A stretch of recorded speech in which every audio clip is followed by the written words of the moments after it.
नमस्कार, स्वराज के खेडकर यूट्यूब चॅनलमध्ये आपल्या सर्वांचं स्वागत आहे. तर आज आपण मुलांसाठी बनवणार आहोत स्प्राऊटपासून टिकिया. त्यासाठी मी मूग, मटकी यांना छान एक कुकरमध्ये रात्रभर भिजून एका कुकरमध्ये एक शिट्टी घेतली.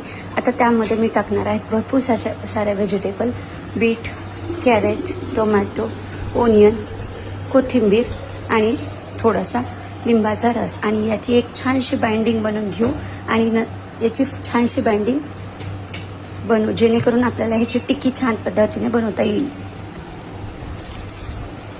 हे सर्व व्हेजिटेबल्स आणि मटकी मी एकजीव करून घेतलेली आहे. आता ह्याची बाइंडिंग थोडी व्यवस्थित होण्यासाठी यामध्ये मी थोडंसं गव्हाचं पीठ टाकणार आहे. तत्पूर्वी मी त्याच्यामध्ये थोडेसे स्पाइस म्हणजे चटणी, चाट मसाला, जिरे पावडर, धने पावडर जे आपल्याकडे जिन्नस अवेलेबल आहे ते ॲड करणार आहे. आणि त्यानंतर याचा थोड्याशा बाइंडिंगसाठी गव्हाचं पीठ टाकणार आहे. अशा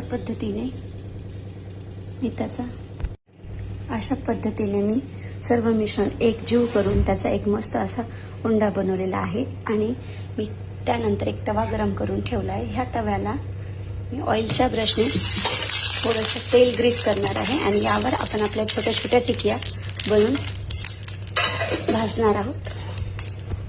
अशा पद्धतीने मी हार्ट शेप टिकिया बनवल्यात. याला दोन्हीकडून छान असं परतून घेऊ.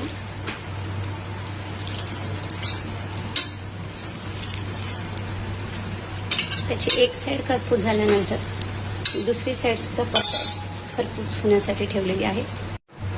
आपण पाहू शकता किती सुंदर आकाराच्या आपल्या या स्प्राऊटच्या टिक्की झालेल्या आहेत. त्या खरपूस होण्यासाठी मी थोडंसं तेल टाकले जेणेकरून त्या आपल्या तव्याला चिटकून बसणार नाही आणि थोड्याशा खरपूस होतील. आता ह्याची आपण एक साइड पूर्ण भाजून घेतल्यावर याला थोडंसं दुसऱ्या साइडकडून सुद्धा परतून घेणार आहे. आपण पाहू शकता याची एक साइड किती सुंदर पद्धतीने खरपूस झालेली आहे. आपण आता ह्याची दुसरी साइड अशाच पद्धतीने फ्राय करत आहोत. आपण पाहू शकता याची एक साइड किती सुंदर पद्धतीने खरपूस झालेली आहे.